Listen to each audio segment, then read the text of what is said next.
প্রথম 2 হাত ধুয়ে নেবে। 2 হাত ধোয়ার ক্ষেত্রে আর একটা কথা মনে রাখবেন, একটা কথাই হাদিসে উল্লেখ করা হয়, সেটা হচ্ছে কাউকে যদি 2 হাত ধোয়ার আগে বা গোসলের আগে লজ্জাস্থান পরিষ্কার করতে হয়, আজকাল যেমন অনেকে সাবান দিয়ে পরিষ্কার করে, বা লজ্জাস্থানে যেহেতু তেল তেল ভাব আছে, বীর্যপাত হয়েছে, সুতরাং সে জায়গাটুকু পরিষ্কার করার প্রয়োজন রয়েছে, তাহলে লজ্জাস্থান প্রথম পরিষ্কার করে নেবে, আর তারপরে হাত পরিষ্কার করে নেবে। যদি সাবানের ব্যবস্থা না থাকে মাটিতে ঘষা দিয়ে হাত পরিষ্কার করে নেবে, তারপর হাত ধুয়ে নেবে, তারপরে গোসল করবে, তারপর উজু করবে, তারপরে গোসল করবে, যাতে করে উজুটা নষ্ট না হয়। উজু করার পরে যদি লজ্জাস্থানে হাত যায় তাহলে উজু নষ্ট হয়ে যাবে, যদিও বিষয় ইখতিলাফ রয়েছে, কিন্তু এই ক্ষেত্রে বুসরা বিনতে সাফওয়ান রাদিয়াল্লাহু তাআলা আনহার সহিহ হাদিস হয়েছে, মান মাসসা যাকারাহু ফালিয়াতাওয়াদ্দা, কেউ যদি লজ্জাস্থান স্পর্শ করে তাহলে যেন ওযু করে নেয়।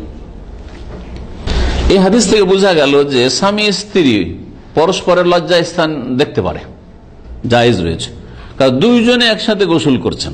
নবী করিম সাল্লাল্লাহু আলাইহি ওয়াসাল্লাম, আয়েশা রাদিয়াল্লাহু তাআলা, এতে কি বোঝা যায়?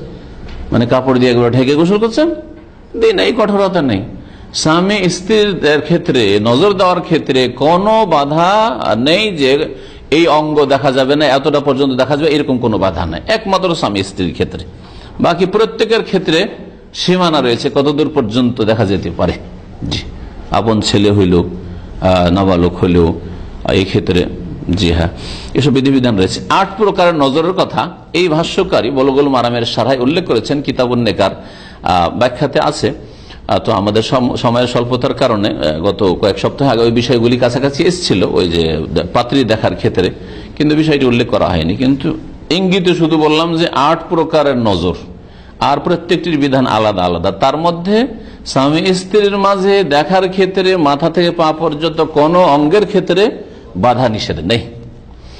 আর যেসব জাল কথা বয়ান করে একেবারে মজু হাদিস, হ্যাঁ মজু হাদিস কি, হ্যাঁ চোখ নষ্ট হয়ে যায়, চোখ নষ্ট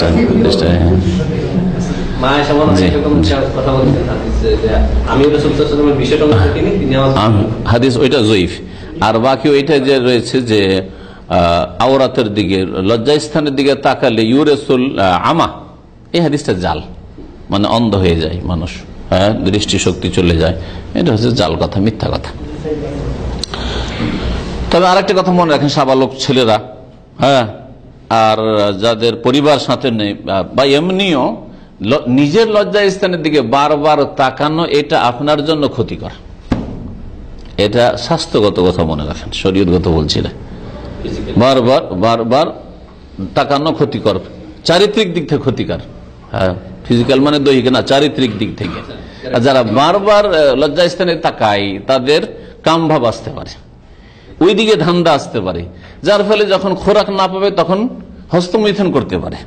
যে এইসব কথা ওলামারা উল্লেখ করেছেন, যেগুলি একজন যুবককে জেনে থাকা উচিত। কারণ যুবক তো বুঝে না যে ওকে হয়তো মজাই লাগে, সাবালক হয়েছে তো মজাই লাগে হয়তো বারবারই করতে, কিন্তু ওটা যে তার চরিত্র নষ্ট করে, আর হস্তমৈথুনের কারণে তার শরীরও নষ্ট হয়, চরিত্রও নষ্ট হয় আর শরীর নষ্ট হয়। অনেক সময় কাপুরুষ হয়ে যায়, বারবার করে হস্তমৈথুন করলে অনেক সময় কি হয়ে যায়, দুর্বল হয়ে পড়ে, দুর্বল মানে কি একেবারে অকেজো হয়ে যায়।